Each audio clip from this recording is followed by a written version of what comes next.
তা ঠিক।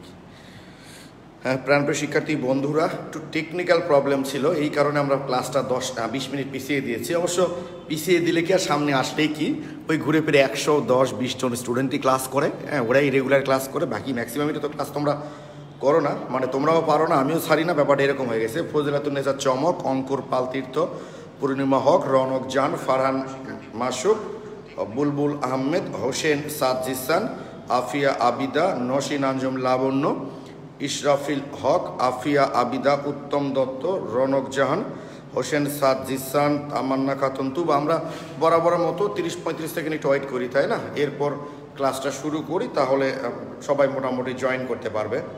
ওকে, সবাই সালাম দিয়েছে। ওয়ালাইকুম আসসালাম। নীতি সরকার, ইফাত জামিলা, স্নিগ্ধা, ওই যে ঘুরে ফিরে বললাম না ভাই, হৃদয় কর্মকার, সজীব, ওরাই কয়েকজনই, ফরিদুজ্জামান, আব্দুল্লাল বাকি। ওকে, আমরা জাস্ট একটু সাউন্ডটা চেক করে নিই, ক্লাসটা শুরু করবো, যেহেতু অলরেডি আমরা 20 মিনিট লেট করে ক্লাসটা শুরু করছি। ওকে, দেখি কি অবস্থা। মাঝে মধ্যে আবার ওয়াইফাই ডিস্টার্ব করে, এই কারণে।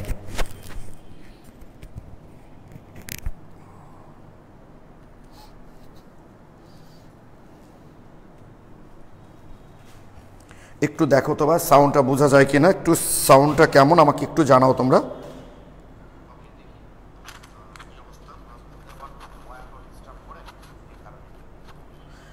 একটু সাউন্ডটা, হাসিব রহমান, মোটামুটি ভালো আছি ভাইয়া।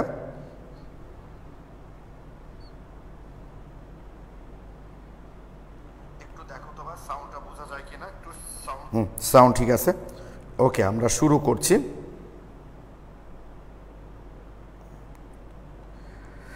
আচ্ছা, তোমাদের এখন থেকে সপ্তাহে 3টা নয়, হ্যাঁ 2টা করে সর্বোচ্চ ক্লাস হবে, কারণ তোমরা দেখেছ গত 4-5 দিন আগে যে ক্লাসটা আমি নিয়েছি, গত বৃহস্পতিবার, তোমরা তো শনি সোমবার বুধবার তো ক্লাস হয়নি, সোমবার আজকে শনিবার, মাত্র 500 কয়েকজন স্টুডেন্ট ক্লাসগুলো দেখেছ। আমি কিন্তু তোমাদের বরাবরই বলছি, আমি গতকালকের এই যে মাস্টার গ্রুপে ওরিয়েন্টেশন করার সময় কথাটা বলেছি যে ঝড়ের সময় আম কুড়াইতে হয় কি, ঠিক আছে? হুট করে দেবে গভর্নমেন্ট, কখন খুলে দিয়ে বলবে এই কয় মাস পর এক্সাম, কোনো মাথা মোথা নাই কিন্তু। আর আমি বরাবর বলছি যে তোমাদের ক্লাসগুলো নিচ্ছি, অফলাইন শুরু হলে সময় পাবো কিনা, না পাওয়ার সম্ভাবনা সবচেয়ে বেশি, পেলে এই ক্লাসগুলো হবে, না পেলে এই ক্লাসগুলো কিন্তু ভাই আর হবে না, তখন হয়তো শুধু এক্সাম হবে আর হয়তো সলভ হবে। তাই এটাকেই ফাইনাল ক্লাস মনে করে রেগুলার তোমাদের ক্লাসগুলো করা উচিত। এখন আমি বলছি তোমাদের গায়ে লাগছে না, কিন্তু একটা কথা আমি প্রায় বলি যে রিয়ালিটি এমন একটা জিনিস, তুমি রিয়ালাইজ করবাই, কিন্তু প্রবলেম হলো কেউ সঠিক সময় রিয়ালাইজ করে, কেউ ব্যাঠিক সময় রিয়ালাইজ করে। এমনি তো কথাই বলে না, সময়ের 1 ফোর অসময়ের 18 ফোর, অর্থাৎ যখন রিয়ালাইজ করবা তুমি তখন আসলে করার কিছু থাকবে না। তাই তোমাদের যে বন্ধুরা এই যে ক্লাসগুলো করছে না, হ্যাঁ অনলাইনে বিরক্ত, এগুলো হয়ে কোনো লাভ নেই ভাইয়া। তাদেরকে মেনশন দাও, তাদেরকে বলো, তাদেরকে বোঝাও, না হলে এবার ইন্টারমিডিয়েট পরীক্ষা কিন্তু হবেই, ইন্টারমিডিয়েট পরীক্ষাও হবে, অ্যাডমিশন টেস্টও হবে, তোমাদের এটা নিশ্চিত থেকো। ফলে অটো পাশের কোনো চিন্তা কিন্তু এখন আর নাই। অতএব মনের উপর জোর দিয়ে হলে একটু পড়ালেখা করার, তোমরা যারা মুসলিম তারা নিশ্চয়ই জানো যে আমাদের হাদিসেও কিন্তু আছে এটা, যে মনের বিরুদ্ধে জিহাদি হচ্ছে সর্বশ্রেষ্ঠ জিহাদ। এটা সবাই পারে না, কেউ কেউ পারে কিন্তু, ওকে, তারাই লাইফে শাইন করে। ওকে, তাহলে আমরা শুরু করছি। তাহলে আমাদের গত ক্লাসে মৌলসমূহের পর্যায়বৃত্ত ধর্ম অংশটা শেষ করেছি আমরা। ও আচ্ছা, আরেকজন স্টুডেন্ট তোমরা দেখছি বাম থেকে ডানে গেলে, পর্যায় সারণীর বাম থেকে ডানে গেলে লিখছো জারণ ধর্ম বারে।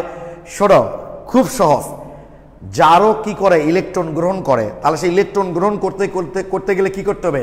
আরেকজনকে তো ইলেকট্রন ত্যাগ করাইতে বাধ্য করতে হবে। তার মানে আরেকজন, মানে বিজারক ইলেকট্রন ত্যাগ করবে, সেটাই জারক গ্রহণ করবে। তাই মাথায় রাখবা, জারকের যে ধর্ম সেটা হলো জারণ ধর্ম, বিজারকের যে ধর্ম সেটা হলো বিজারণ ধর্ম, তার উল্টাপাল্টা হবে না। বাম থেকে ডানে গেলে জারকের ইলেকট্রন গ্রহণের প্রবণতা বাড়ে, তাহলে বাম থেকে ডানে গেলে পর্যায় সারণীর জারকের ইলেকট্রন গ্রহণের প্রবণতা বাড়ে, তার মানে কি জারণ ধর্ম বাড়বে। তারপর আরেকজনকে ইলেকট্রন ত্যাগ করাতে সে বেশি বাধ্য করবে। বাম থেকে ডানে গেলে ইলেকট্রন গ্রহণের প্রবণতা বাড়ে, তার মানে কি জারণ ধর্ম বাড়ে, আর জারণ ধর্ম বাড়ে তার মানে কি বিজারণ ধর্ম কমে। খালি এটা মাথায় রাখবা, জারকের যে ধর্ম সেটা হলো জারণ ধর্ম, বিজারকের যে ধর্ম সেটা হলো বিজারণ ধর্ম। এখন তোমাদের যাদের এই কনফিউশনটা তৈরি হয় যে বাম থেকে ডানে গেলে এই জারণ ধর্ম বাড়ে বিজারণ ধর্ম কমে, ব্যাপারটা ক্লিয়ার না, তারা একটু কমেন্টে জানাও তো ভাই এখন ক্লিয়ার কিনা, তোমরা এখন ক্লিয়ার কিনা একটু বলো। মাথায় রাখবা জারকের যে ধর্ম সেটা হলো জারণ ধর্ম, আর বিজারকের যে ধর্ম সেটা হলো বিজারণ ধর্ম। ও আব্দুর আকিব লিখেছেন আমি আগের অধ্যায়ে বলেছি ভাই অরবিট আর অরবিটাল। অরবিট হলো শক্তি স্তরগুলাকে বলি আমরা অরবিট, আর শক্তি স্তরের যে জায়গাতে ইলেকট্রন পাওয়ার সম্ভাবনা সবচেয়ে বেশি এটা অরবিটাল। যেমন 2p মনে করো 2p, আচ্ছা লিখা পরে লিখছি দাঁড়াও, 2p 2 নাম্বারটা হলো অরবিট, পিটা হলো উপস্তর, এই পি এর আবার 3টা px py pz আছে, এরা হচ্ছে অরবিটাল।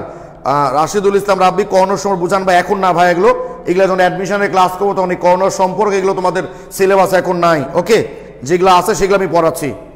রাশিদুল রাব্বি কর্ণর সম্পর্কে তোমাদের সিলেবাস এগুলো নাই, ওকে। এখন ক্লিয়ার কি তোমরা? আচ্ছা একটু আমার সিলেবাসটা দেখে নি, দেখো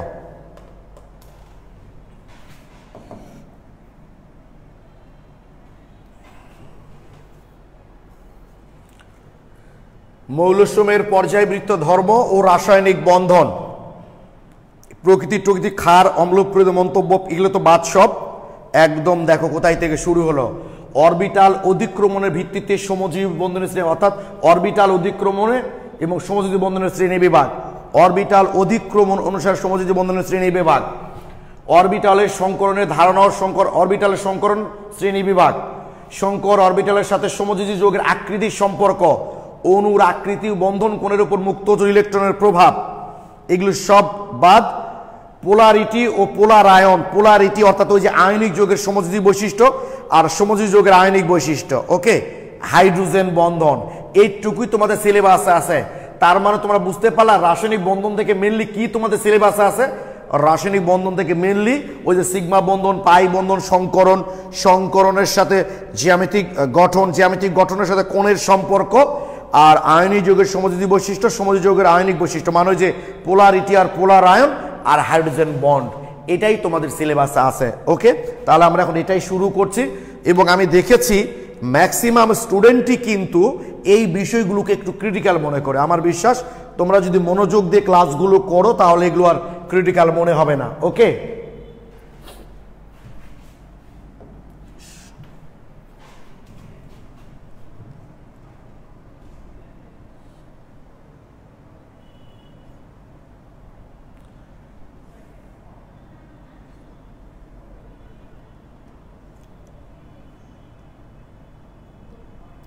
দেখো এখন অরবিটাল অধিক্রমণ অনুসারে সমযোজী বন্ধন হচ্ছে 2 প্রকার, এটা অনেক সময় এমসিকিউ দেয়। ইলেকট্রন শেয়ারের উপর ভিত্তি করে সমযোজী বন্ধন 3 প্রকার, এক বন্ধন, দ্বিবন্ধন এবং ত্রিবন্ধন। আর অরবিটাল অধিক্রমণ অনুসারে মাথায় থাকে যেন এমসিকিউ যখন প্রশ্ন দিবে একটু চিন্তা করে উত্তর দিবা। যদি বলে ইলেকট্রন শেয়ারের উপর ভিত্তি করে সমযোজী বন্ধন কয় প্রকার, তাহলে সেটা হচ্ছে 3 প্রকার, এক বন্ধন, দ্বিবন্ধন এবং ত্রিবন্ধন, ওকে। এই যে মনে করো ফ্লোরিনের বৈশিষ্ট্য স্তরে মোট কয়টি ইলেকট্রন আছে ভাই? 7টা ইলেকট্রন আছে, তাই না? ফ্লোরিন এর বৈশিষ্ট্য স্তরে মোট 7টা ইলেকট্রন আছে, তার মধ্যে 3টা আছে জোড়বদ্ধ আর একটা আছে বিজোড়। ফ্লোরিনের 3টা জোড়বদ্ধ আর একটা আছে বিজোড়, তাহলে এর একটা বিজোড় মিলে একটা বন্ড তৈরি করলো শেয়ার করে, এটা হলো এক বন্ধন, ওকে। এবার মনে করো অক্সিজেনের বৈশিষ্ট্য স্তরে মোট 6টা ইলেকট্রন, তার মধ্যে 2টা হচ্ছে মুক্ত জোড় মানে জোড়বদ্ধ থাকে, আর এই যে বাকি 2টা হচ্ছে বিজোড়। তাহলে এই একটা অক্সিজেনের 2টা বিজোড় আর একটা অক্সিজেন 2টা বিজোড় মিলে যে ডাবল বন্ড তৈরি করলো। এবার ধরে নাও নাইট্রোজেনের বৈশিষ্ট্য স্তরে তোমরা জানো মোট 5টা ইলেকট্রন, তার মধ্যে একটা আছে জোড়বদ্ধ মানে এক জোড়া, আর বাকি 3টা হচ্ছে বিজোড় ইলেকট্রন, তাই না? তোমরা যদি নাইট্রোজেনের ইলেকট্রন বিন্যাস দেখো তাহলে দেখতে পাবা। তাহলে এর একটা মিলে একটা বন্ধন, এর একটা মিলে একটা বন্ধন, এর একটা মিলে একটা বন্ধন, এই হলো ত্রিবন্ধন। এটাই হলো ইলেকট্রন শেয়ারের উপর ভিত্তি করে সমযোজী বন্ধন হচ্ছে 3 প্রকার, এক বন্ধন, দ্বিবন্ধন এবং ত্রিবন্ধন।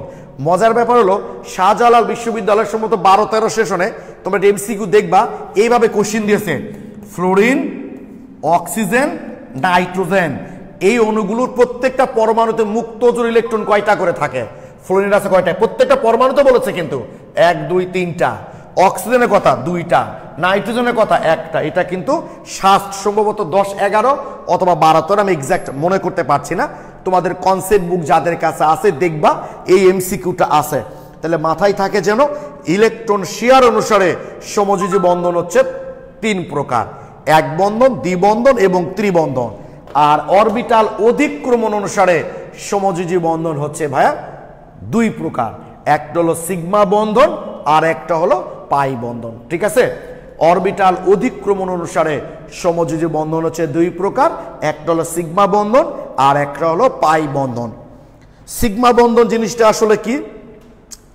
একই অক্ষে অবস্থিত দুটি অরবিটালের সিগমা কথার সাথে দেখো সামনাসামনি কথার মিল আছে, সিগমা সামনাসামনি মিল আছে, পাই পাশাপাশি, তাই না? সিগমা সামনাসামনি, পাই পাশাপাশি, একই অক্ষে, অবশ্যই একই অক্ষে হতে হবে, হয়তো PX PX, PY PY, PZ PZ. একই অক্ষে অবস্থিত দুটি অরবিটালের সামনাসামনি অধিক্রমণের ফলে যে বন্ধন সেটা হচ্ছে সিগমা বন্ধন। একই অক্ষে অবস্থিত দুটি অরবিটালের সামনাসামনি অধিক্রমণের ফলে যে বন্ধন সেটা হচ্ছে সিগমা বন্ধন। আর পাশাপাশি, পাই কথার সাথে দেখো পাশাপাশি অধিক্রমণের ফলে যে বন্ধন সেটা হচ্ছে পাই বন্ধন। ওকে, এখন মনে করো আমরা নাইট্রোজেন অণুটা তৈরি হবে। ঠিক আছে, নাইট্রোজেন অণুটা তৈরি হবে। এখন খেয়াল করো,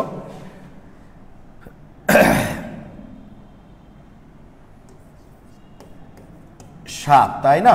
1s2 2s2 2px1 2py1 2pz1, এই হলো নাইট্রোজেন। ওকে, তাহলে নাইট্রোজেন এটা হলো এস, এর সঙ্গে এটা মনে করো একটা অরবিটাল, আমি 3 কালার দিয়ে একটু লিখি, তাহলে তোমাদের ধরো px py আর একটা মনে করো ভাইয়া pz। ওকে, এই হলো একটা নাইট্রোজেন পরমাণু। আমরা আরেকটা আঁকাই তাহলে একটু, এই যে px ধরে নাও, এটা হলো px, এটা মনে করো py, এইটা হলো pz।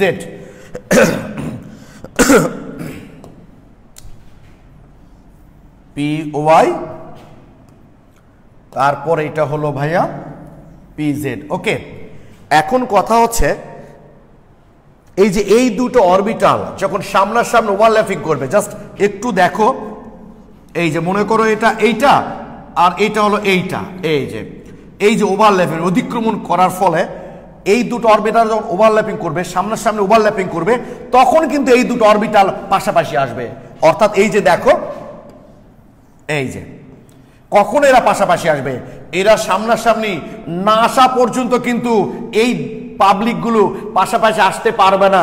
তার মানে এরা যখন ধরো এটা একটা নাইট্রোজেন পরমাণু, এইটা একটা নাইট্রোজেন পরমাণু, এই দুটো পরমাণু যখন বন্ধন তৈরি করে, এই ধরো এই দুটো অরবিটাল সামনাসামনি ওভারল্যাপিং করে যখন সিগমা বন্ধন গঠন করবে, একটু কল্পনা করো ভাইয়া, এরা পরস্পরের প্রবেশ করে ফেললো, তখন এই দুই পাবলিক কিন্তু পাশাপাশি চলে আসবে।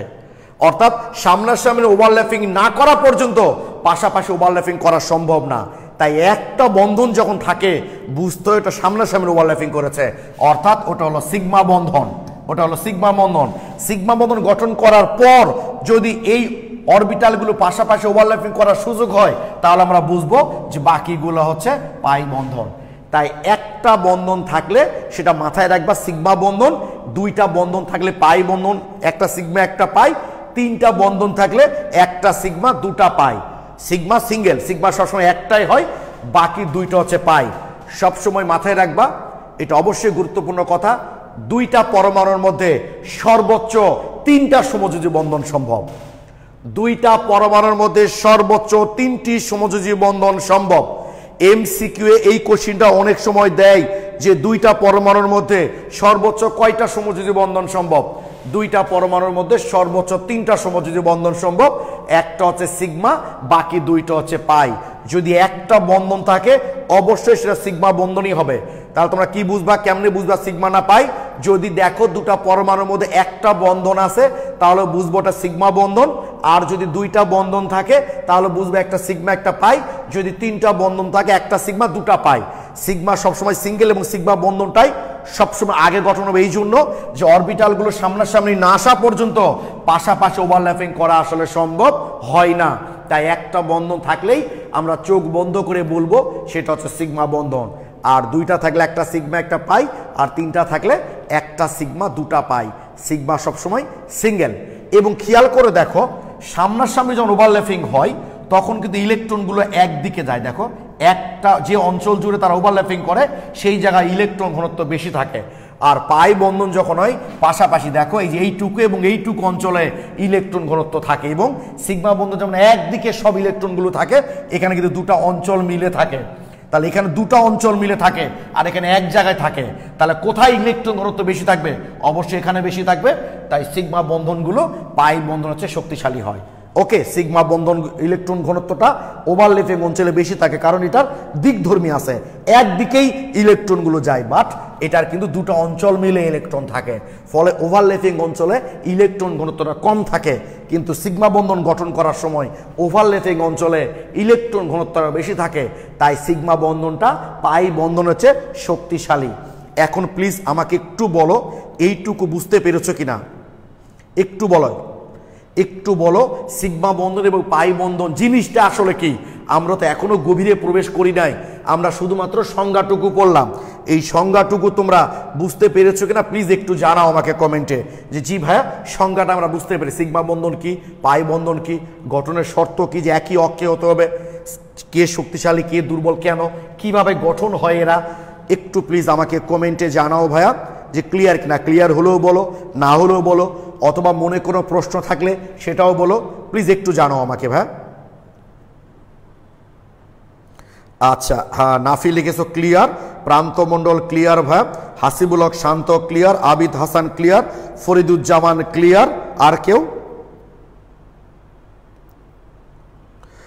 Suraiya Annie clear, Niti Sarkar, Afia Abida, thank you, সবাই তোমরা ক্লিয়ার লিখেছ। ঠিক আছে, এই হলো আমাদের সিগমা বন্ধন এবং পাই বন্ধন। একটা বিষয় মনে রাখবা তোমরা, যে আমরা যদি এখনো সংকরণ জিনিসটাকে শুরু করি নাই, তবে তোমরা যেহেতু সেকেন্ড ইয়ারের স্টুডেন্ট, হালকা পাতলা হলেও তো ভাই পড়ে এসছো। সেটা হচ্ছে সংকর অরবিটালগুলো। আচ্ছা, এটা আগে মিশাই দিই আমি একটু, দেখো একটু মিশাই দিই। এটা এস, এটা এস, এটা কি বলতো? এস এস অরবিটাল ওভারল্যাপিং করেছে, অর্থাৎ এস অরবিটালগুলো কিন্তু পাই বন্ধন তৈরি করতে পারে না। এস অরবিটাল পাই বন্ধন তৈরি করতে পারে না, এই জন্য এখানে ইলেকট্রনগুলো সুষমভাবে বিস্তৃত। এস এর তো পাশাপাশি কোনো অঞ্চল নাই, এটা হলো এস এস সিগমা বন্ড, এটা এস, এইটা পি, এটা হলো এস পি সিগমা বন্ড, আর এইটা কি ভা? P P sigma bond. কোন সিগমা বন্ডটা বেশি শক্তিশালী আমাকে একটু কমেন্টে জানাও। এ বি সি, আমাকে একটু কমেন্টে জানাও তোমরা কোন সিগমা বন্ধনটা বেশি শক্তিশালী। প্লিজ একটু কমেন্টে তোমরা জানাও আমাকে কোন সিগমা বন্ধনটা বেশি শক্তিশালী, আমাকে একটু তোমরা কমেন্টে জানাও ভাইয়া।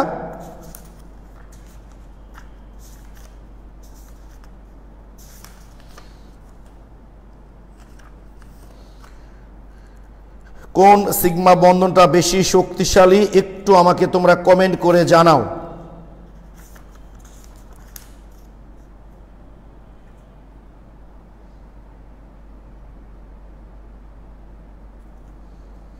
কোন সিগমা বন্ধনটা সবচেয়ে বেশি শক্তিশালী একটু আমাকে কমেন্টে জানাও। সবই তো সিগমা বন্ধন। এবং জানো, বুয়েটে এই কোশ্চিনটা কিন্তু একাধিকবার দিয়েছে, বুয়েটে এই কোশ্চিনটা একাধিকবার দিয়েছে যে এস এস এসপি এবং পিপি অরবিটাল অধিক্রমণে সিগমা বন্ধন গঠনচিত্র দেখাও। আচ্ছা, মাহিন ইসলাম লিখেছো। আচ্ছা, আমার এখানে কমেন্ট আসতেছে না কেন সহজে, একটু দেখি, রিফ্রেশ করে নিই।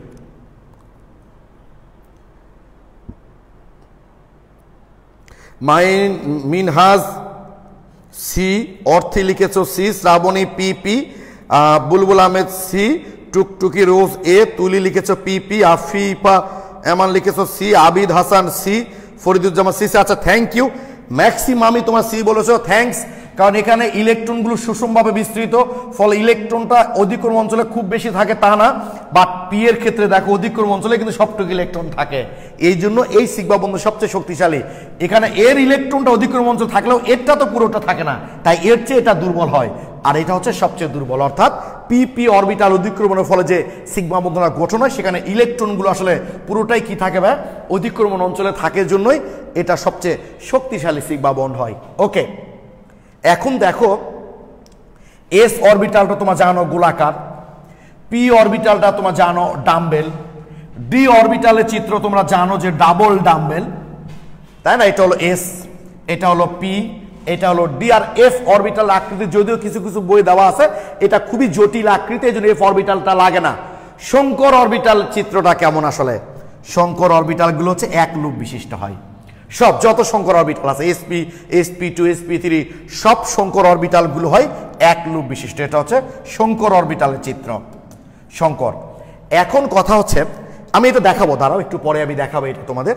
শঙ্কর অরবিটালগুলো হচ্ছে এক লুপ বিশিষ্ট আর কি, শঙ্কর অরবিটালগুলো এক লুপ বিশিষ্ট। এখন কথা হচ্ছে শঙ্কর অরবিটাল কি তাহলে পাই বন্ড তৈরি করতে পারবে?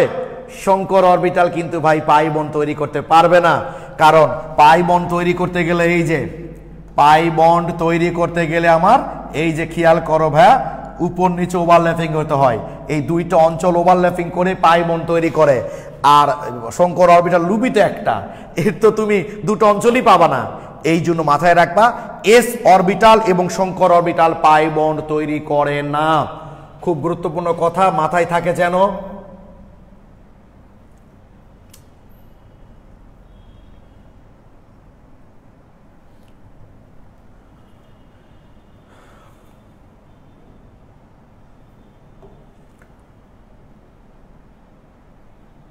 এস অরবিটাল এবং পি অরবিটাল, এস অরবিটাল ও শঙ্কর অরবিটাল, এস অরবিটাল ও শঙ্কর অরবিটাল, এস অরবিটাল ও শঙ্কর অরবিটাল, এস অরবিটাল ও শঙ্কর অরবিটাল পাই বন্ড তৈরি করে না, পাই বন্ধন তৈরি করে না, কথাটা যেন খেয়াল থাকে। এস অরবিটাল এবং শঙ্কর অরবিটাল পাই বন্ড তৈরি করে না, এটা যেন অবশ্যই ভাইয়া তোমাদের খেয়াল থাকে। কেন করে না বুঝতে পারলা কি? এস অরবিটাল তো গোলাকার, সুষমভাবে ইলেকট্রন বিস্তৃত, আর শঙ্কর অরবিটাল তো ভাই এক লুপ, আর শঙ্কর অরবিটালটা তো ভাই এক লুপ বিশিষ্ট। তো এর পাশাপাশি তুমি পাবা কই? সবসময় এই অঞ্চলটুকু সামনাসামনি হবে। তাহলে মাথায় থাকে যেন এস অরবিটাল এবং শঙ্কর অরবিটাল পাই বন্ড তৈরি করে না।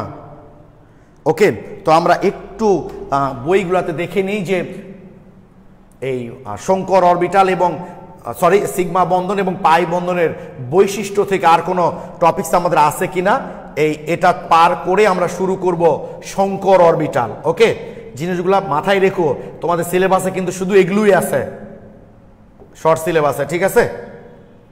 এই যে সমযোজী বন্ধন টন্ধন এগুলো তোমাদের সিলেবাস আসলে বাবা দেয়নি, সংকরণে চলে আসলাম একবারে না। আচ্ছা, এই যে দেখি একটু বুঝতে পারি কিনা, সিগমা বন্ধন পাই বন্ধন এগুলো সংজ্ঞা বুঝতেই পারছো, সংজ্ঞা তো বুঝতেই পারলা তোমরা, বৈশিষ্ট্যগুলো দেখি আমরা এখন বুঝতে পারি কিনা। সিগমা বন্ধন সৃষ্টিকারী অরবিটাল দ্বয়ের অক্ষ একই সরলরেখায় থাকে, ফলে অধিক্রমণ এলাকায় ইলেকট্রন মেঘের ঘনত্ব বেশি থাকে। তাহলে এখানে একটা গুরুত্বপূর্ণ কথা যে সিগমা বন্ধন গঠনের সময় কিন্তু অরবিটালগুলো সরলরৈখিকভাবে থাকে, তাই না? আর পাই বন্ধন গঠন করার সময় কিন্তু অরবিটালগুলো সমান্তরালে থাকে। খেয়াল থাকে যেন এটা, সিগমা বন্ধন গঠন করার সময় সরল রেখায় থাকে অরবিটালগুলো, আর পাই বন্ধন গঠন করার সময় থাকে তারা কি বলে সমান্তরালে। সিগমা বন্ধন অধিক স্থায়ী ও দৃঢ় হয়, বুঝতেই পারলা? সিগমা বন্ধন নির্দিষ্ট দিকে প্রসারিত থাকে, দেখলা তোমরা এটা একটা দিকে। শঙ্কর অরবিটাল ও বিশুদ্ধ অরবিটাল উভয় ক্ষেত্রে সিগমা বন্ধন ঘটতে পারে। শঙ্কর অরবিটাল এই যে বললাম এক লুপ বিশিষ্ট, এই যে শঙ্কর অরবিটাল এবং বিশুদ্ধ মানে sp,d এদের কথা বলা হচ্ছে। শঙ্কর অরবিটাল এবং বিশুদ্ধ অরবিটাল উভয় ক্ষেত্রে সিগমা বন্ধন গঠন হতে পারে। এবার একটু পাই বন্ধনের বৈশিষ্ট্যগুলো দেখি। দুটি পরমাণু সিগমা বন্ধনে আবদ্ধ হওয়ার পর উভয় পরমাণুর সমান্তরাল অক্ষ বিশিষ্ট দুটি অরবিটালের পাশাপাশি অধিক্রমণে পাই বন্ধন গঠিত হয়। পাশাপাশি অধিক্রমণ এলাকায় ইলেকট্রন মেঘের ঘনত্ব কম থাকে, যেটা বললাম তোমাদের, তাই পাই বন্ধন সিগমা বন্ধনের চেয়ে দুর্বল হয়। শঙ্কর অরবিটালে পাই বন্ধন ঘটে না। ওকে, শঙ্কর অরবিটালে পাই বন্ধন ঘটে না। এস অরবিটাল ছাড়া বিশুদ্ধ অন্য অরবিটালে পাই বন্ধন ঘটে। এই মোটামুটি আমরা সিগমা বন্ধন এবং পাই বন্ধনের বৈশিষ্ট্য দেখলাম। এখান থেকে কত প্রশ্ন এসছে সেটা একটু আমরা দেখব। ও আচ্ছা আচ্ছা, ফরিদুজ্জামান, হ্যাঁ ভাই এটা নতুন বই। আচ্ছা হ্যাঁ ভাইয়া, এটা একটু নতুন বইটা দেখছি আমরা, আসলে খেয়াল করিনি আমি, সরি, আমি ফার্স্ট ইয়ারের ক্লাস নিচ্ছিলাম তো, টপিকস একই আছে, তো পেজটা একটু চেঞ্জ হতে পারে ভাই, একটু দেখো কষ্ট করে, সামনে ক্লাস থেকে আমি তোমাদের ইয়ারের বইটা নিয়ে এসে ক্লাস নেব। আমি এক্সট্রিমলি সরি, খেয়াল করি নাই। সরি সরি ভাই, সরি, আমি খেয়াল করি নাই। তবে এগুলো চেঞ্জ নাই, কিন্তু ভাষা টাষা কোনো চেঞ্জ নাই। ওকে, আমি আসলে ফার্স্ট ইয়ারদের ক্লাস নিয়েছি তো গতকালকে, ওদের কালকে না বৃহস্পতিবার দিন ওদের সলভ ক্লাস নিয়েছি এই অধ্যায়ের উপর, বুঝছো, ফলে ওদেরটাই এখানে করা আছে।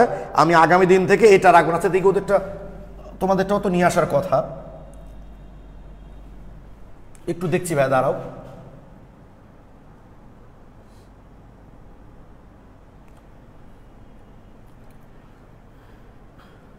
এটা কোনটা? আচ্ছা আপাতত দেখো, বোর্ডে দেখো, বই ইয়ে মিলবে ভাইয়া, বুঝছো, তোমাদের জাস্ট হয়তো পেজটা মিলবে না, কিন্তু টপিকসগুলো কিন্তু একই থাকবে। ওকে, তো আমরা এখন একটু এমসিকিউ দেখতে চাই, এমসিকিউ দেখতে চাই।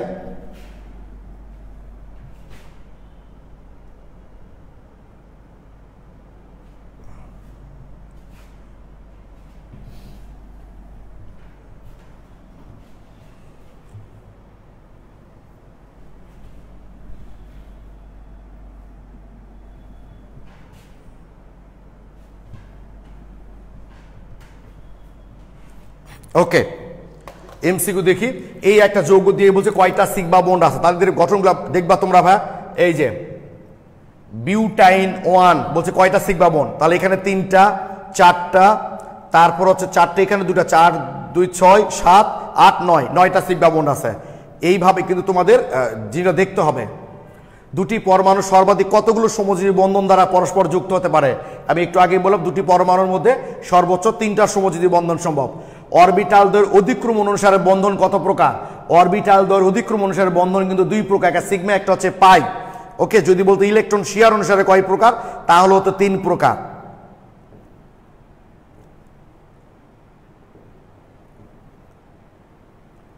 অণুর গঠন আকৃতি নির্ভর করে প্রধানত কোন ধরনের বন্ধন অণু? সিগমা বন্ধনের উপর। ওটা হাইব্রিডাইজেশন, সংকরণ পড়লেই বুঝতে পারবা তোমরা। এই যে প্রোপাইনে, আচ্ছা আমরা ইয়েতে যাই বরং, দাঁড়াইলে আমার তো প্র্যাকটিস করার জন্য দিয়েছি, আমি অ্যাডমিশন টেস্টের কোশ্চেনগুলো একটু দেখাই ভাইয়া তোমাদের, তাহলে বেশি ভালো লাগবে তোমাদের আগে, যে না তোমরা জিনিসগুলো বুঝেছো এবং অ্যাডমিশন টেস্টের প্রশ্নগুলো বেশ সলভ করতে পারছো। ওকে, জাস্ট আমি যেহেতু নতুন বইটা নিয়েছি ভাইয়া, তাই হয়তো তোমাদের পেজগুলো মিলবে না, টপিকস মিলবে। ওকে, টপিকসগুলো মিলবে ভাইয়া তোমাদের।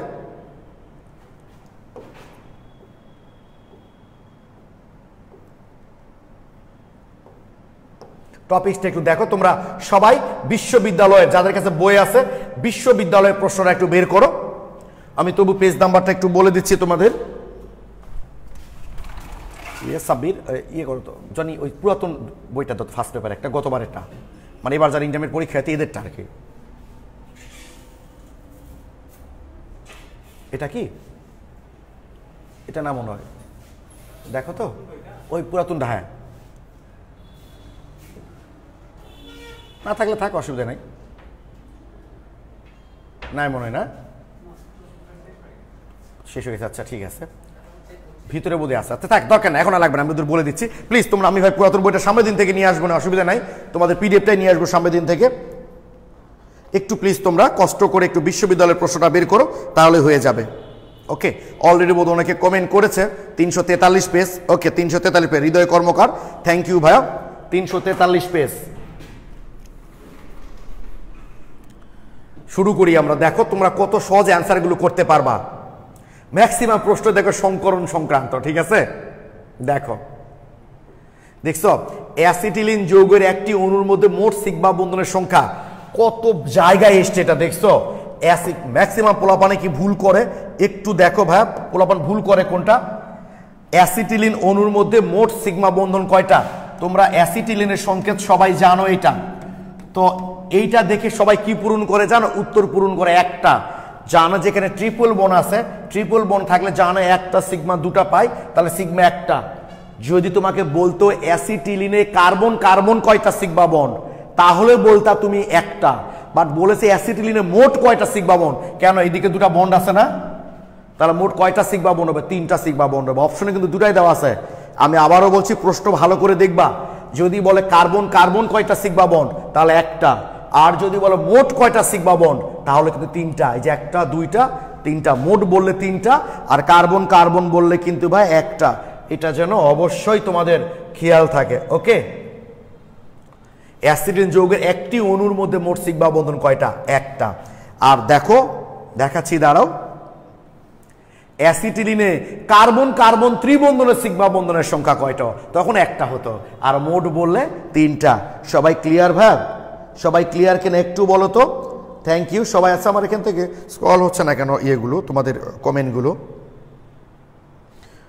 ওকে, এগুলো খেয়াল রাখবা, না হলে দেখবা মনে হবে যে এত ভালো করে পরীক্ষা দিয়ে আসলাম, কেন খারাপ হলো বা চান্স হলো না। এই ব্যাপারগুলো কিন্তু ঘটে। হ্যাঁ, দেখো ম্যাক্সিমাম প্রশ্নগুলি সংকরণ, না হলে কোণের মান নির্ণয়, না হলে ওই যে আয়নিক যৌগের সমযোজী বৈশিষ্ট্য, এগুলো থেকে ব্যাপক প্রশ্ন এসছে। ওকে, এই যে 38 নম্বর এমসিকিউ, জগন্নাথ বিশ্ববিদ্যালয় 8-9 দিয়েছে, ইথাইন অণুর ত্রিবন্ধনে কয়টি সিগমা ও কয়টি পায়? সেটা ইথাইন হোক, প্রোপাইন হোক, বিউটাইন হোক, ইনফিনিটি আইন হোক, ট্রিপল বন্ডের মধ্যে যখন বলবে চোখ বন্ধ করে বলবো আমরা একটা সিগমা দুইটা পাই। ট্রিপল বন্ডের মধ্যে বলেছে, খুব সহজ কথা, সে যে যৌগের ক্ষেত্রে হোক না কেন, একটা সিগমা দুটা পাই। তোমাদের যদি বলা হয় 3D অরবিটাল ইলেকট্রন কয়টি? 10টি। 4D অরবিটাল ইলেকট্রন 10টি। 5D অরবিটাল ইলেকট্রন কয়টি? 10টি। ডি মানেই তো 10টি। ঠিক এখানেও তাই, ত্রিবন্ধন যখন বলেছে তার মানে একটা সিগমা দুটা পাই, এখানে আর কোনো কথা হবে না। হ্যাঁ, তা আমি ঠিকই বলেছো, আমি বুঝতেছি না, কমেন্টগুলো পাচ্ছি না আমি তোমাদের ঠিক মতো, বুঝছো না? তো বুঝতে পারবো না যে তোমরা কেমন করছো বা বুঝতে পারছো কিনা। ওকে, সরি, আজকে আমার ঘাড়ে লাগছে ভাই, খুব ব্যথা করছে এই জন্য। সিগমা বন্ধন গঠনে অরবিটাল দ্বয় থাকে কি? সরল লেখায়। পাই বন্ধন বললে বলতে সমান্তরালে দুটি পি অরবিটালের সামনাসামনি অধিক্রমের ফলে সৃষ্টি বন্ধনের নাম কি? সিগমা বন্ধন। দেখো কত প্রশ্ন এসছে এগুলো থেকে। ইথাইন অণুতে যে ধরনের বন্ধন রয়েছে সেগুলো কি? তাহলে ইথাইন অণুতে পুরো অণুর কথা বলেছে, পুরো অণুর কথা কিন্তু বলেছে। তাহলে ইথাইন অণুতে তিনটা সিগমা দুইটা পাই আছে, তাই না? 1 2 3, তিনটা সিগমা দুইটা পাই। ইথাইন অণুতে দুইটা সিগমা, সরি দুইটা পাই, হ্যাঁ তিনটা সিগমা। নিম্নের প্রোপাইন অণুতে কার্বন কার্বন ত্রিবন্ধনের উপস্থিত বন্ধনগুলো হলো প্রোপাইন হোক আর পেন্টাইন হোক আর ইথাইন হোক, একটা সিগমা দুটা পাই। দেখো কত প্রশ্ন, বললাম তো চিন্তাও করতে পারবে না তোমরা, এত প্রশ্ন এসছে এগুলোতে। ইথিন অণুতে কয়টি বন্ধন আছে? দেখবা ইথিন সংকেত লিখে দেখবা। দেখো একটি অ্যাসিটিলিন অণুতে কি ধরনের বন্ধন, কয়টি কি ধরনের বন্ধন আছে, এর আবার কয়টি কি ধরনের উল্লেখ করতে বলছে। একটি অ্যাসিটিলিন, এই যে খুব ব্যথা করছে ভাই, এখানে বলে ঘুমে একটু প্রবলেম হয়েছে, হাত উঠে লাগছে। তাহলে কার্বন কার্বন সিগমা একটা, তাই না? কার্বন কার্বন সিগমা একটা, কার্বন হাইড্রোজেন সিগমা দুটা, কার্বন কার্বন পাই দুটা। তাহলে কোনটা হবে? দুটি কার্বন কার্বন, দুটি কার্বন কার্বন সিগমা, না এটা ভুল। একটি কার্বন কার্বন সিগমা ঠিকই আছে, একটি কার্বন হাইড্রোজেন সিগমা, এটা ভুল। একটি কার্বন কার্বন সিগমা ঠিক আছে, দুটি কার্বন হাইড্রোজেন সিগমা, দুটি কার্বন হাইড্রোজেন সিগমা ঠিক আছে, দুটি কার্বন কার্বন পাই ঠিক আছে। তার মানে উত্তর হচ্ছে আমাদের সি। একবার উল্লেখ করে দিয়েছে কিভাবে হবে।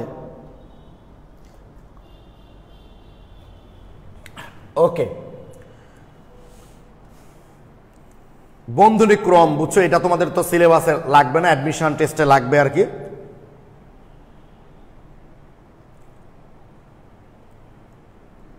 একটি মিথাইল সায়ানাইডের মধ্যে সিগমা ও পাই বন্ধনের সংখ্যা কত? মিথাইল সায়ানাইড মানে ইথেন নাইট্রাইল আর কি, মিথাইল সায়ানাইড।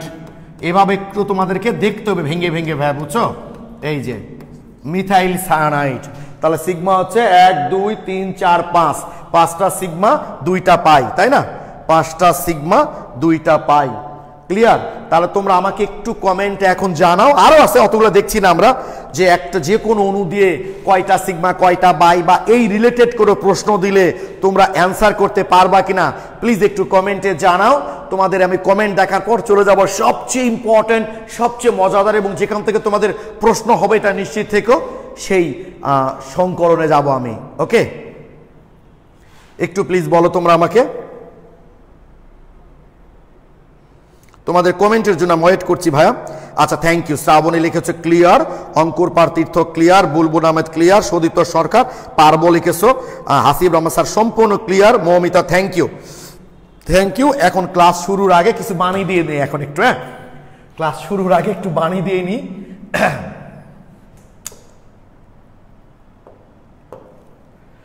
সেই বাণীটা হচ্ছে যে শোনো, যেহেতু এগুলো আমাদের ডিটেলস লাগছে না তবে একটু বলি। রাসায়নিক বন্ধন মেনলি 4 প্রকার। রাসায়নিক বন্ধন কিন্তু মেনলি 4 প্রকার: আয়নিক বন্ধন, সমযোজী বন্ধন, সন্নিবেশ বন্ধন আর ধাতব বন্ধন। এই রাসায়নিক বন্ধন কয় প্রকার? আমাকে যদি কোনো স্টুডেন্ট বলে যে ভাই আমি মেডিকেল পরীক্ষা দেবো, মেডিকেল, তাহলে আমি মানে কোন টপিক্সটা সবচেয়ে বেশি পড়ব? হ্যালো, আসসালামু আলাইকুম। আচ্ছা একটু ভাই আধা ঘন্টা পর ফোন করো, আমি ক্লাস নিচ্ছি আর কি। আচ্ছা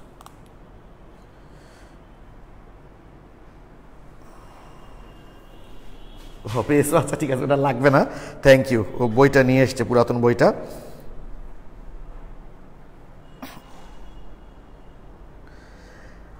হ্যাঁ, আসল ক্লাস শুরু হচ্ছে। শোনো, এখন আমাকে যদি কেউ বলে যে আমি মেডিকেল অ্যাডমিশন দিব এবং রাসায়নিক এই যে মৌলসমূহের পর্যায়বৃত্ত ধর্ম এবং রাসায়নিক বন্ধন অংশ থেকে শুধুমাত্র একটা টপিকস পড়তে চাই, আমি কোন টপিক্সটা পড়বো?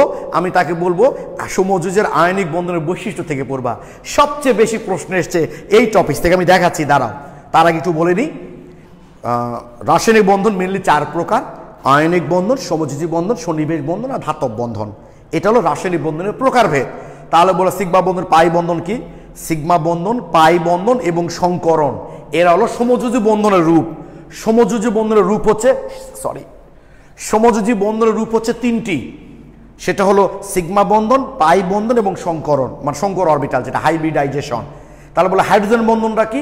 এটা হলো আন্তঃ আণবিক আকর্ষণের রূপ। আন্তঃ আণবিক আকর্ষণের রূপ হচ্ছে 3টা: ডাইপোল ডাইপোল আকর্ষণ, ভ্যান ডার ওয়ালস আকর্ষণ আর হাইড্রোজেন বন্ধন। তাহলে ক্লিয়ার? আন্তঃ আণবিক আকর্ষণের রূপ হচ্ছে 3টি। কি কি বললাম আমরা সেটা? ডাইপোল ডাইপোল আকর্ষণ, ভ্যান ডার ওয়ালস আকর্ষণ আর হাইড্রোজেন বন্ধন। ওই টপিক্সে যখন আমি যাব বিষয়টা ক্লিয়ার করব। সমযোজী বন্ধনের রূপ হচ্ছে 3টি: সিগমা বন্ধন, পাই বন্ধন আর সংকরণ। ক্লিয়ার? যেটা তোমাদের দেখাতে চাচ্ছিলাম আমি মেডিকেল অ্যাডমিশন টেস্টের কোশ্চেন। এই তোমরা নিজের মধ্যে এত কথাবার্তা বলো কেন, বলো দেখি?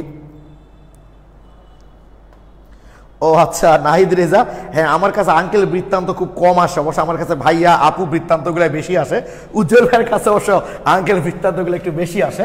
হ্যাঁ, তোমাদের উজ্জ্বল ভাই প্রচুর শ্রম দেন ভাই তোমাদের জন্য। হ্যাঁ, আমি তো আজকে অবাক হয়ে গেছি, ও সারা রাত ধরে তোমাদের মাস্টার গ্রুপের প্রশ্ন করেছে, সারা রাত ধরে। আমি ভোরে ঘুম থেকে উঠে দেখি যে সে রাত 4টা-5টার দিকে আমাকে একটা মেসেজ দিয়েছে যে ভাই কি করছেন আপনি। হ্যাঁ, আবার দেখো একটু আগে আমি ক্লাসে ঢোকার আগেও তার সাথে কথা হলো। মানে ও কিন্তু প্রচুর শ্রম দিচ্ছে, বা তোমরা ওর কাছে থাকো না, তুমি বুঝবা না, তোমরা হয়তো বুঝতে পারবা না। তোমাদের এই মাস্টার গ্রুপটা নিয়ে সে বেশ শ্রম দিচ্ছে। তোমরা আমার যারা স্টুডেন্ট, এই গ্রুপে অনেক স্টুডেন্ট আসো, যারা উজ্জ্বল ভাইয়ের মাস্টার গ্রুপে ভর্তি হয়ে নিও, ক্ষতি হবে না, ধরে নিলাম লাভ হবে না, কিন্তু ক্ষতিটা অন্তত হবে না, বরং পারলে কিছুটা লাভ হবে। ওকে, তো দেখি একটু মেডিকেল অ্যাডমিশন টেস্টের কোশ্চিন দেখতে যাচ্ছিলাম আমরা, তাই না? একটু দেখো, তাহলে বুঝতে পারবা আমি যে বললাম।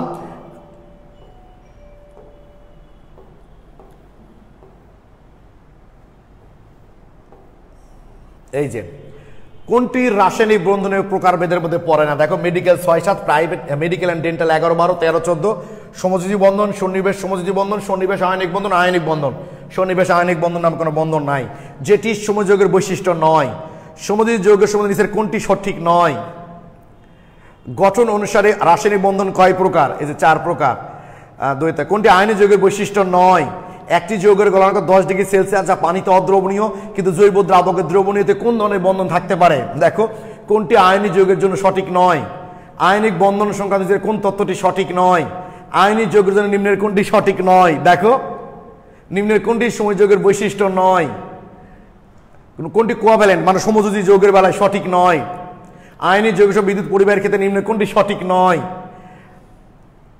আচ্ছা, দুটো একই কোশ্চিন দেখছো, এগুলো আবার পর্যায়ভিত্তিক ধর্মে চলে গেল। মানে বললাম যে মেডিকেলে এই অধ্যায়ের সবচেয়ে বেশি প্রশ্ন হয় আয়নিক বন্ধন আর সমযোজী বন্ধনের বৈশিষ্ট্য থেকে। ওকে, তাহলে আমরা শুরু করছি এখন। সিগমা পাই বন্ধনটা ক্লিয়ার করলাম, আমরা এখন সংকরণ শুরু করব। ওকে, দেখো সংকর কথাটা শুনলেই তোমরা বুঝতে পারো হাইব্রিড। বলি না যে বর্তমানে দেশে যেহেতু আওয়ামী লীগ অনেক দিন থেকে ক্ষমতায় আছে, আওয়ামী লীগের মধ্যে এখন হাইব্রিডে ভরে গেছে। হাইব্রিডে ভরে গেছে মানে কি, যারা বিশুদ্ধ আওয়ামী লীগ সেটা ছাড়াও এর মধ্যে উমুক দল তুমুক দল সেই দল এই দল থেকে অনেক নেতাকর্মী এসে এখন আওয়ামী লীগ হয়ে গেছে। মানে বিভিন্ন দল মিলে এখন একটা দলের মধ্যে চলে এসছে। অর্থাৎ সংকর বা হাইব্রিড কথাটা শুনলে আমরা বুঝি অনেকগুলোর মিশ্রণ। ওকে, অনেকগুলোর মিশ্রণ।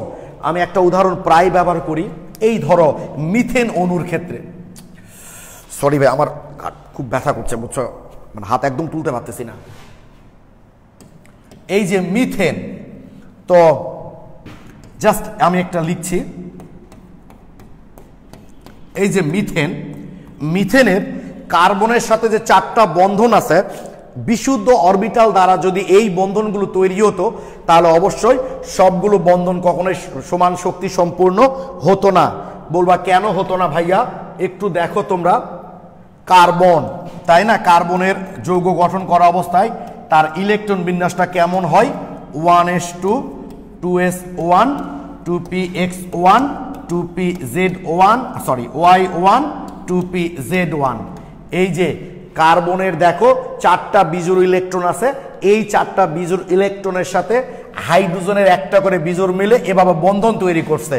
কিন্তু এইভাবে বন্ধন তৈরি করলে সব বন্ধনগুলা কিন্তু সমান শক্তিশালী হবে না। এই জন্য এস অরবিটালের ইলেকট্রন ঘনত্ব আর পি অরবিটালের ইলেকট্রন ঘনত্ব তো ভাই সমান নয়। ফলে একই অণুর মধ্যে 4টা বন্ধনের মধ্যে কোনোটা শক্তিশালী কোনোটা দুর্বল, কার্বন এটা মেনে নেয় না, প্রকৃতি এটা মানতে চায় না। প্রকৃতি বলে আমার সঙ্গে যারা থাকবে তারা সমান শক্তি সম্পন্ন হবে। আর এই জন্য তো মাঝে মধ্যে দেখো প্রকৃতির উপর যদি আমরা বেশি অত্যাচার করে ফেলি, প্রকৃতি কিন্তু তার প্রতিশোধ নেয়, নিয়ে নিজেকে নিজে সে ঠিকই রিকভার করে ফেলে, যেমন এখন করছে। তোমরা করোনা ভাইরাসের প্রথম দিকে দেখেছো যে বিশ্বের সব কিছু বন্ধ ছিল, সাগরে তখন মাছ তীরে উঠে আসতেছিল, বিভিন্ন লতা বিভিন্ন উদ্ভিদ তারা জন্মগ্রহণ করছিল, বায়ুতে কার্বন ডাই অক্সাইডের নিঃসরণ কমে যাচ্ছিল। তো স্বাভাবিক, এটা প্রকৃতি খুব ভালো করেই জানে নিজেকে কিভাবে রিকভার করতে হয়। তো যাক, যেটা বলছিলাম, একটা বাবার যদি 4টা ছেলে থাকে, 4টা ছেলে কেউ দুধে ভাতে থাকবে কেউ না খেয়ে থাকবে, বাবা কিন্তু এটা মেনে নিতে চায় না ভাই। বাবা চায় আমার 4টা ছেলে যেন সমান শক্তি সম্পন্ন হয়, 4টা ছেলের যেন সামাজিক অবস্থান একই রকম হয়। এই কারণেই তারা কি করে দেখো, এখন তারা কি করে, এই উদাহরণটা আমি প্রায় ব্যবহার করি।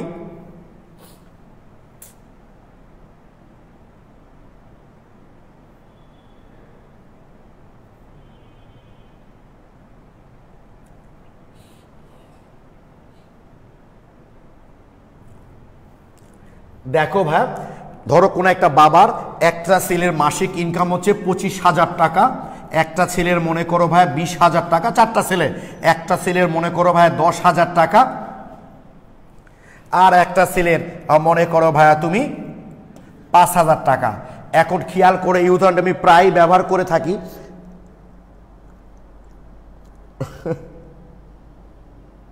আচ্ছা প্লিজ দেখো ভাই, এখন দেখো যে ছেলেটার মাসিক আয় 25,000 টাকা সে বেশি ভালো থাকবে, আর যে ছেলেটার মাসিক আয় 5,000 টাকা সে খুব ভালো থাকবে না। বাবা হিসাবে বাবা কিন্তু এটা মেনে নিতে পারেন না। তাই বাবা কি বলে ভাই জানো, যে তোমাদের সবার টাকা আমাকে এক জায়গায় করো, সবার টাকা এক জায়গায় করো। তাহলে সবার টাকা আমরা এক জায়গায় করলাম, করলে কত টাকা হচ্ছে, 25 আর 20 45 আর 5 হচ্ছে 50 আর হচ্ছে 10 60, ওটা 1000 লিখছি, আচ্ছা ঠিক আছে, 60,000 টাকা হলো। আমার কথা কি বুঝতে পেরেছ? যে ছেলের মাসিক ইনকাম 25,000 টাকা সে যেহেতু সবচেয়ে সামাজিক অবস্থাটা সবচেয়ে ভালো হবে, সে সবচেয়ে ভালোভাবে থাকবে। আর যে ছেলেটা মাসিক ইনকাম 5,000 টাকা সে যেহেতু সামাজিক অবস্থানটা এদের মতো হবে না, কেউ ভালো থাকবে কেউ খারাপ থাকবে, বাবা এই জিনিসটা মেনে নিতে পারেন না। তাই বাবা বলে মাস শেষে তোমাদের যে আয় তোমরা আমাকে 4 জন এক জায়গায় করো, 4 জন 60,000 টাকা হচ্ছে। এবার কয় ছেলে টাকাটা এক জায়গায় করেছে? এখানে টাকা এক জায়গায় করেছে 4 ছেলে, বাবা এখন 60,000 টাকাকে 4 ভাগে ভাগ করে প্রত্যেকের ভাগে 15,000 টাকা করে দিবে। এবার সবার সামাজিক অবস্থান কিন্তু এক হয়ে গেল। এই যে দেখো ভাইয়া, সবার টাকা এক জায়গায় করে এই যে একই সম্ভাবভাবে মানে একই সমানভাবে ভাগ করে সবার ভাগে বিলিয়ে দিলে লাভটা কি হলো ভাই বলো তো? এদের প্রত্যেকের সামাজিক অবস্থান একরকম হবে, সব ভাইয়ের মধ্যে কি ভালোবাসা বোধটা বেশি থাকবে, ফলে এরা কিন্তু সমাজে আরো শক্তিশালী হিসাবে থাকতে পারবে। এই ভাইয়ের সাথে যদি এই ভাইয়ের ঝামেলা হয় তাহলে অন্য মানুষ এসে কি করবে, ওই দুর্বলতার সুযোগটুকু নিবে। কিন্তু সবাই যদি সবার প্রতি দৃঢ় ভালোবাসা থাকে তাহলে অবশ্যই সেই বন্ধনটা কিন্তু শক্তিশালী হয়, সহজে কেউ বন্ধনটা আসলে ভাঙতে পারে না। এই জন্য শঙ্কর অরবিটাল তৈরির মাধ্যমে যে বন্ধনটা তৈরি হয় সেই বন্ধনটা কিন্তু সবচেয়ে শক্তিশালী হয়। তোমরা আমাকে একটু বলো ক্লিয়ার কিনা যে সংকরণ জিনিসটা কিনা পরের কথা, এটা বুঝতে পারলা কিনা যে বিশুদ্ধ অরবিটাল দ্বারা বন্ধন তৈরি না হয়ে কেন পরমাণুগুলো শঙ্কর অরবিটাল তৈরির মাধ্যমে বন্ধন অংশ নেয়, এইটা তোমরা ক্লিয়ার কিনা প্লিজ আমাকে একটু কমেন্টে জানাও। আমাকে একটু কমেন্টে জানাও যে কেন পরমাণুগুলো বিশুদ্ধ অবস্থায় বন্ধন অংশ না নিয়ে শঙ্কর অবস্থায় বন্ধন অংশ নেয়। এক বাক্যে যদি বলি আমরা, বিশুদ্ধ অবস্থায় এক একটা অরবিটালের ইলেকট্রন ঘনত্ব যদি একই রকম, ফলে সেই ইলেকট্রন দ্বারা গঠিত বন্ধন বিভিন্ন শক্তি সম্পন্ন হয়। বাট যখন আমরা সবগুলো এক জায়গায় করে একটা শক্তি সম্পন্ন অরবিটাল তৈরি করি, সেই অরবিটাল দ্বারা গঠিত বন্ধনটা সমান শক্তি সম্পন্ন হয় জন্য অণুটা বেশি স্থিতিশীল হয়। এই জন্য বিশুদ্ধ অরবিটাল দ্বারা বন্ধন না হয়ে শঙ্কর অরবিটাল দ্বারা সমযোজী বন্ধনগুলো সাধারণত তৈরি হয়। তাহলে একটু খেয়াল করি আমরা,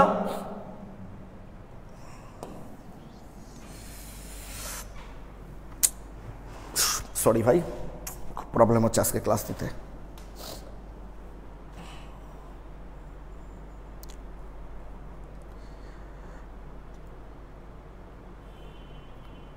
ক্লিয়ার, আমিও বলছি, সবাই বলছে ভাই, তাই শিফা ক্লিয়ার, জান্নাতুল ফেরদৌস ক্লিয়ার, টুকটুকি রোজ ক্লিয়ার, জি ভাইয়া ক্লিয়ার।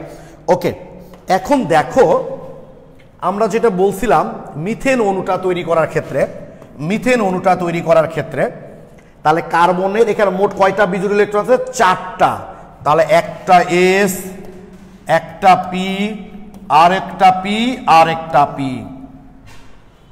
তাহলে একটা এস এবং 3টা পি মিলে এক জায়গায় হবে হয়ে তাহলে কি অরবিটাল তৈরি করবে এখানে? sp3। কি হলো ভাই এখানে? sp3 তৈরি হলো।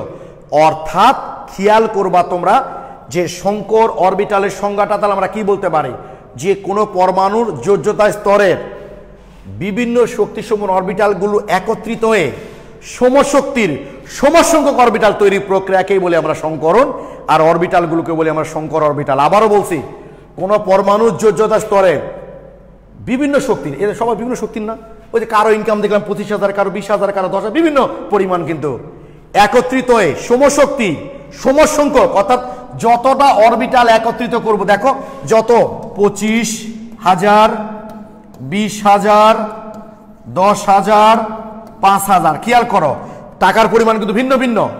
এক জায়গায় করলাম, করে একটা পরিমাণ বাড়ালাম, কত সেটা 15,000। কয়জনের মধ্যে ভাগ করলাম? 4 জনের মধ্যে ভাগ করলাম, কারণ 4 জন এখানে এক জায়গায় টাকা করেছে। যদি একজনের মধ্যে টাকা না নিয়ে আসতো, এ বলল আমি সংকরণে অংশ নিব না, এই 4 ভাইয়ের মধ্যে এক ভাই বলল আমি টাকা বাবার হাতে জমা দেব না, তাহলে বাদ। তাহলে আমাদের এই 3 জনের টাকা এক জায়গায় করে 3 ভাগে ভাগ করব, তাহলে বাদ। 3 জনের টাকা এক জায়গায় করে ভাগ করবো, তখন একটা এস 2টা পি হবে, sp2 হবে। তখন বলবো ভাই কখন কোনটা হবে কি করে বুঝবো? আস্তে আস্তে ধীরে সব জায়গায় আসবো আমরা, আমি একদম রুট থেকে শুরু করেছি। তাহলে এটা ক্লিয়ার কিনা সংজ্ঞাটা ভাই বলো তো, যে কোনো পরমাণুর যোজ্যতা স্তরের বিভিন্ন শক্তির অরবিটাল মিশ্রিত হয়ে সমশক্তির সমসংখ্যক, মানে যে 4টা অরবিটাল তৈরি হচ্ছে সবগুলো অরবিটালের শক্তি সমান, প্রক্রিয়াকেই বলি আমরা হাইব্রিডাইজেশন বা সংকরণ, আর অরবিটালগুলোকে বলি আমরা শঙ্কর অরবিটাল।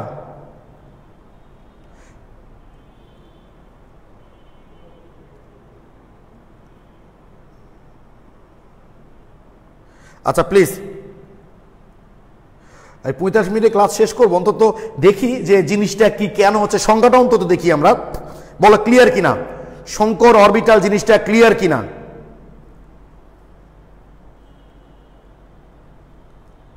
প্লিজ একটু বলো ক্লিয়ার। 1 ঘন্টা অন্তত ক্লাস করো রে ভাই, বলো ক্লিয়ার কিনা। আচ্ছা থ্যাংক ইউ, সবাই লিখেছ ক্লিয়ার। একটু আমরা দেখে নিই ছবিটা একটু দেখে নিই ভাই। আমরা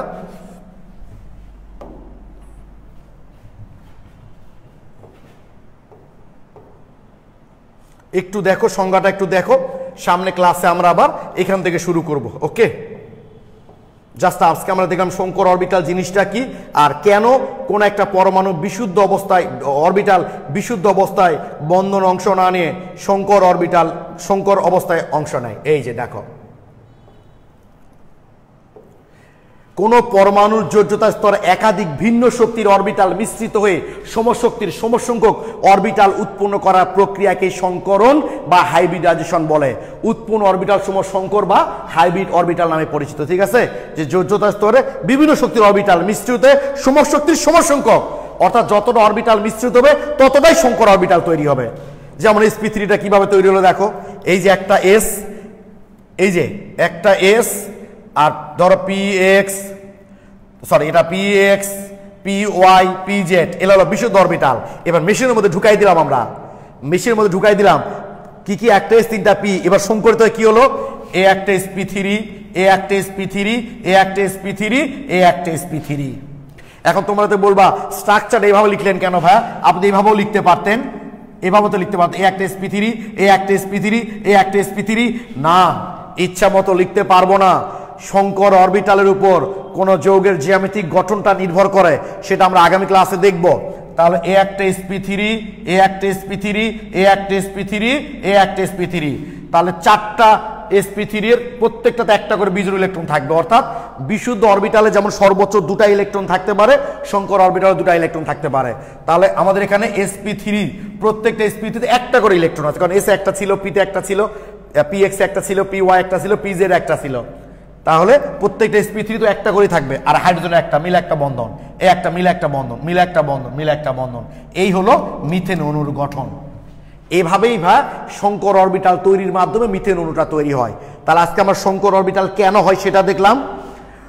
সংকর অরবিটালগুলো দেখলাম, যে সংকর অরবিটাল সিগমা বন্ধন, পাই বন্ধন, এগুলো দেখলাম কিভাবে তৈরি হয়।